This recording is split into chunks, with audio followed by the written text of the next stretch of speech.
Hello guys, magandang araw po sa lahat. It's me again, Anan Baranyo bilang isang OFW vlog. So dito mga ka-guys, may na-discover na naman po ako about po kung paano maglagay ng thumbnail dito sa ating mga videos sa ating YouTube. So tara mga ka-guys, hindi na po ako magpa-ligoy-ligoy pa, kailangan diretsuhan na po mga ka-guys. So let's go mga ka-guys, no? So dito po mga ka-guys, dito lang po ako sa Google Chrome pupunta. So punta po tayo sa ating Google Chrome. Ayan po. Press po natin itong Google Chrome. Ayun, nakasign in na po ako. So, i-ano muna natin to para po, So, dito unang-una, ito po ang resulta sa Google Chrome mga ka-guys. So, i-search po natin yung www.youtube.com. Ayun. So, press po natin yan. www.youtube.com. So, press natin.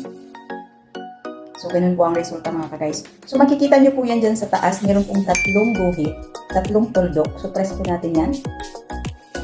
So, dito sa pinakababa, makikita nyo po yun mga ka-guys, meron pong desktop site. So, kailangan nyo pong i-press nyo ang desktop site. So, dahil po ay naka-desktop site na po ako, so, go back na po tayo. So, dito po mga ka-guys, nandito na po ang aking profile sa pinakagilid. Ayun, itong profile ko mga ka-guys, no? So, press ko lang po yung aking profile at nakalagay yan dyan, view your channel. Press nyo lang po to. Ayun. Antay-antay lang po tayo mga ka-guys dahil po sa ating signal. So, ganun. So, ito po yung resulta mga ka-guys. So, dito makikita nyo po ang customized channel. Press ko lang po yung itong customized channel. So, ganito po ang resulta mga ka-guys. So, ayun, naglo-loading po mga ka-guys, no? Akala ko nag-direct na po siya mga ka-guys. Hindi pa pala. So, siguro sa signal. So, ganito po ang resulta mga ka-guys, no? So, palakihan natin konti para makita niyo po. So, dito po sa pinakagilid, di ba nakikita niyo itong tatlong line, tapos merong profile, tapos merong parang square-square. Dito makikita na parang video mga ka-guys. Pangatlo, i-press niyo lang po ito. Ito. Ayan. So, ganito po siya mga ka-guys. So, di ba? Di ba nakikita niyo ang aking merong channel content? Makikita niyo dyan videos, shorts, live, and post. So, makikita niyo po yan dyan lahat ng videos ko mga ka-guys. Di ba? Merong mga thumbnail na mga ka-guys. So, di ba? So, bago ko lang pong na-discover mga ka-guys, kaya po i-share ko po sa inyo dito kung paano po maglagay ng thumbnail dito sa ating videos. So, sa hindi pa po nakakaalam kung paano po gumawa ng thumbnail, meron po akong tutorial dyan.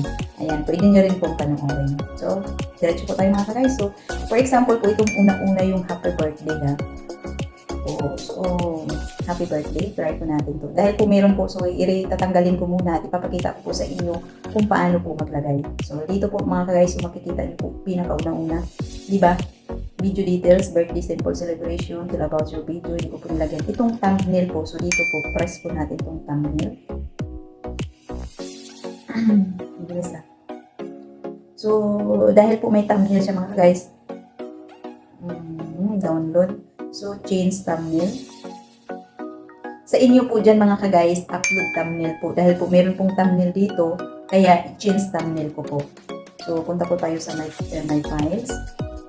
So, punta po tayo sa screenshot. Depende po sa inyo mga ka-guys kung saan po nakalagay yung thumbnail. So, sa akin ka-screenshot po. So, dito po makikita natin. Ayan, so dito po, ito. So, ito po. So, dito may bilog mga ka-guys sa gilid. Press nyo lang po itong bilog. Ayan. So, makikita nyo po yung done. Click nyo lang po itong done. Ayun. So, uploading thumbnail. So, ayan na. Nag-upload na siya mga ka-guys.